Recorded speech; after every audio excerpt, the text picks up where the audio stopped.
Greetings to you. So now I am going to ask you questions based on the lesson that we have taught. So the first question is, which science of learning principles were invoked in the lesson?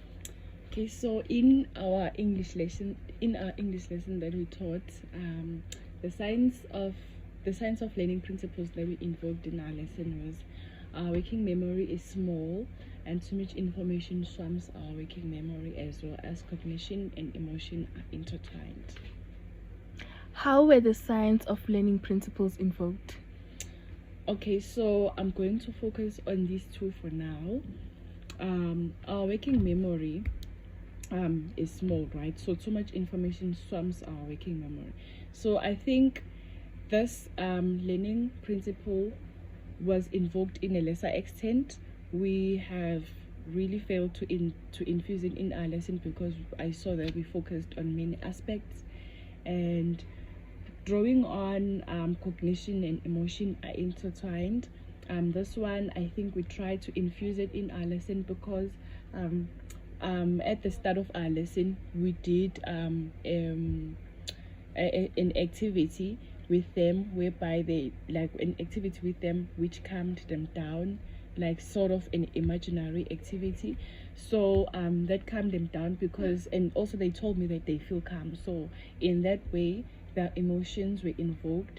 And another way that we invoked emotions in our lesson was that asking learners how would they feel if they were Cinderella. In that way they also others also added on their experiences when they were bullied and all of that. And in another way, this enabled learners on how this enabled learners to feel safe in the lesson, in the learning environment. So in that way they were able to think effectively about what they were being taught. How successful do you think you were in invoking the science of learning principles? Okay, so with the cognition and emotion are intertwined, I think we're successful to a greater extent because learners showed understanding or comprehension of the lesson that we taught them, and this that was like an indication that it was a positive environment that enabled them to learn, and with the one of our working memory is small, I think we infused it like in a lesser extent, because what we focused on, it was a lot. We focused on explaining to learners what is a dialogue, what constitutes a dialogue. We focused on character analysis based on that story or the dialogue that was taken from the story of Cinderella, and we also made them to role play that scene. We also focused on language structures and conventions. So I think it was a lot, because also the mentor teacher did say that it was a lot for a single lesson for us to infuse or to teach all of those things. Yeah. How did invoking the science of learning principles influence learning in the lesson, if at all? Okay, so infusing our working memory is small. That principle, infusing it in your lesson, it helps learners not to feel overwhelmed.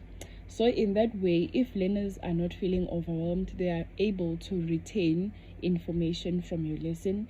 They're able to easily remember, and I think it boosts active participation in the classroom, because if learners are able to understand the information that you are delivering to them, that makes it easier for them to be active in the classroom. Whereby if it's a lot of information embedded in them, that blocks them from understanding the content, that also blocks them from actively participating, because they wouldn't be like understanding what is being taught. And with cognition and emotion are intertwined, I think with this one, infusing this one in the classroom, it makes it easier for learners to focus on your lesson and to really think about the things that you want them to think about if ever they are in a positive and safe environment.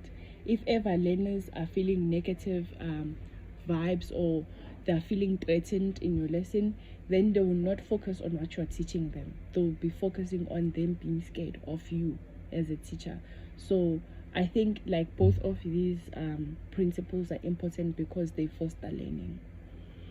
So drawing on the science of learning principles, how could the lesson be improved? Okay, so improving our lesson based on our working memory is small. Definitely we have to cut our content into smaller chunks. Maybe in this lesson we should have just focused on for like what constitutes a dialogue and character analysis only, and leave out language structures and conventions, because that confused the learners.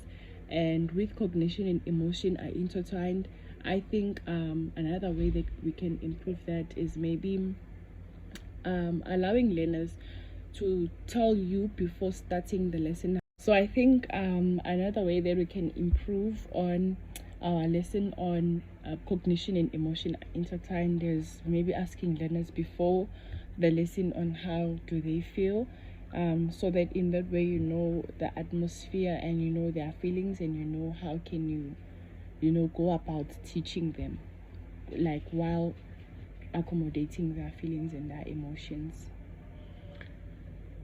So how successful do you think the lesson was in achieving its aim? Okay, so the aim of our lesson was discussing with the learners. It was for learners to know what is a dialogue and what constitutes a dialogue, like the characteristics of a dialogue. So I think in our lesson we were successful in achieving this aim, because at the start learners only knew that a dialogue is a conversation between only two people. But then in the conclusion, the learners were able to also add in their existing knowledge that, okay, so a dialogue does not only is not only a conversation between two people, but it also includes more than two people. So I think also like they were also able to highlight the what do you call the characteristics of a dialogue. So I think we're very much successful in achieving our aim. So how was the lesson structured? Was the lesson structured in this way? Why? Okay, so our lesson was structured with like in an introduction phase. We first started with that meditating activity that made learners to become, so that we infuse their emotions in the classroom, so that they can also focus on the lesson. And we also played that trailer of the movie Cinderella, so that we can give them maybe a background information of who Cinderella is and what is it about, for those that didn't know.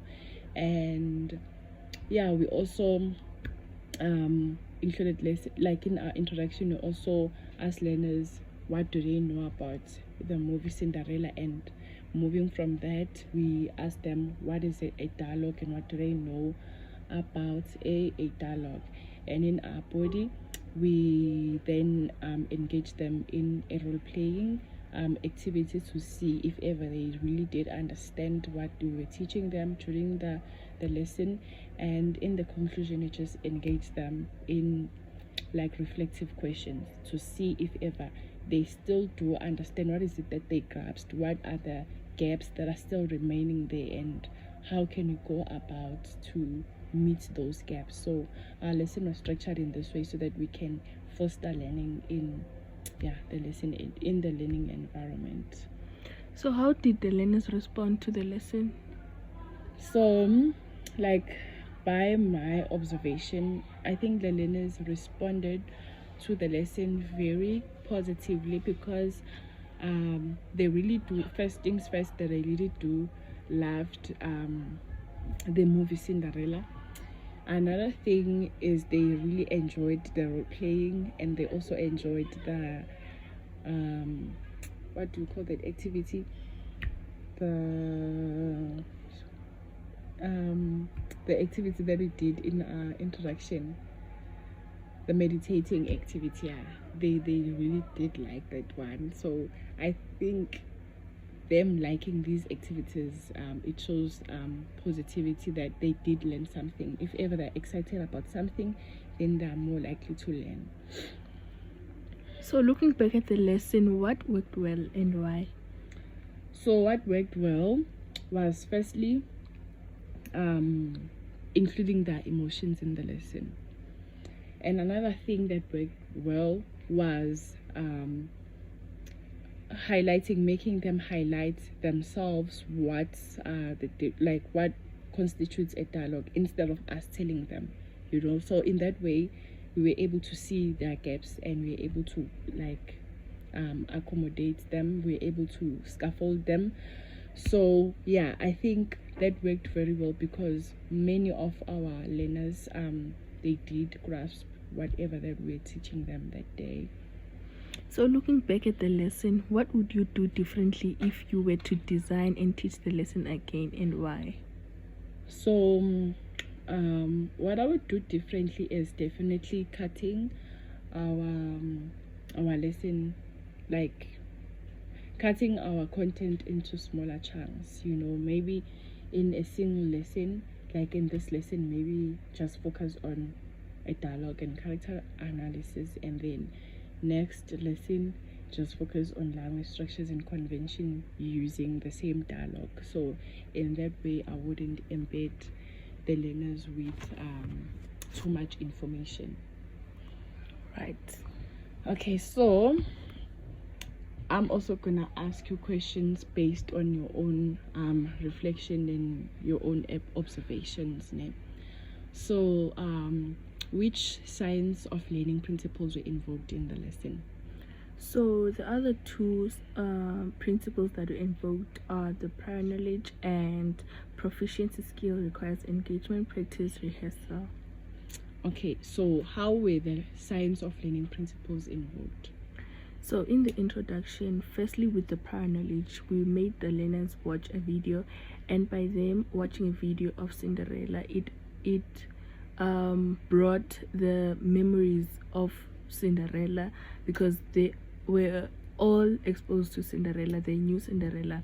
And also with the proficiency skill requires engagement, learners were engaged in an activity where they had to role play, where they had to practice what we have informed them about, which is the skills that are included in dialogue, or the ways of forming a dialogue. Okay, so how successful do you think you were in invoking the science of learning principles?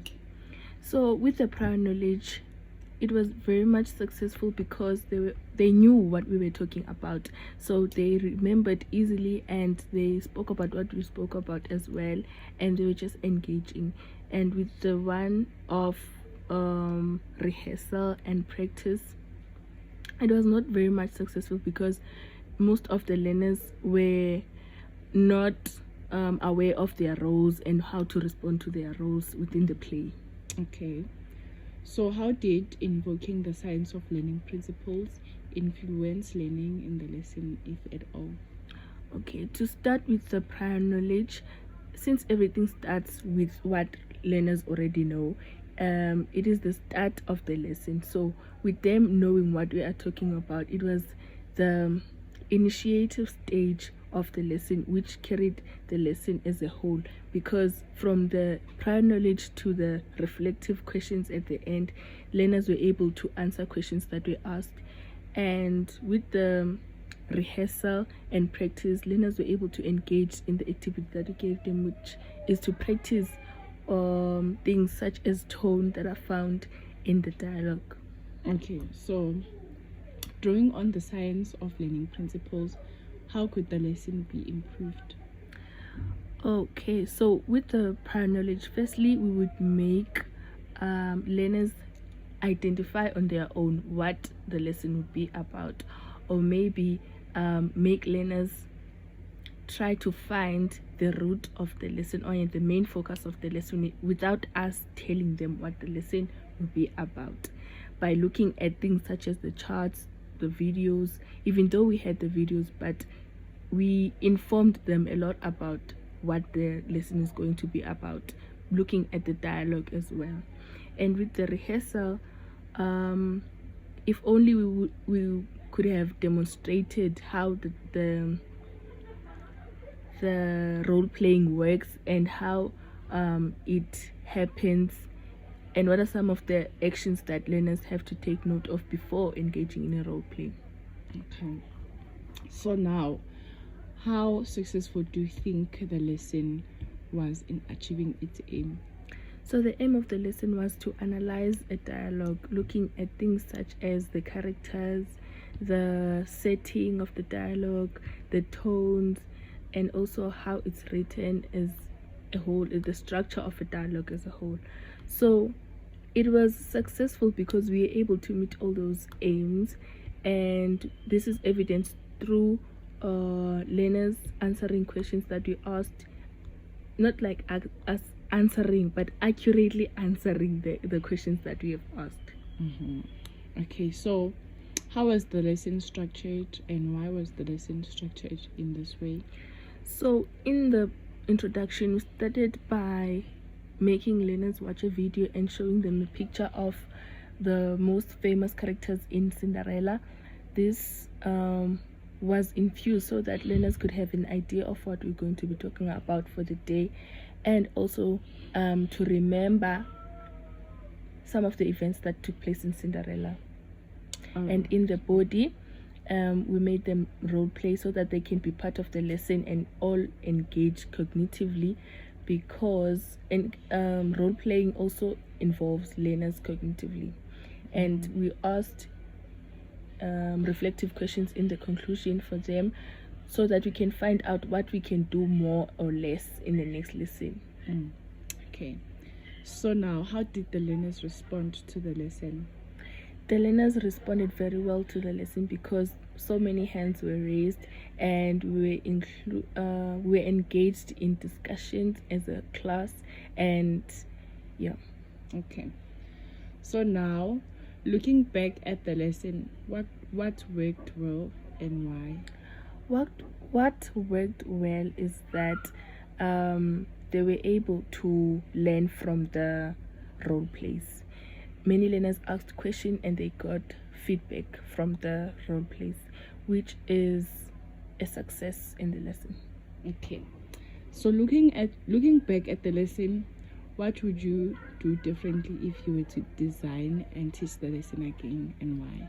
So if we were to design the lesson and teach the lesson again, we would include things such as group discussions, things such as peer learning, because there wasn't much of collaborating in this learning, as learners only focused on looking at the teachers while they were discussing as the whole class.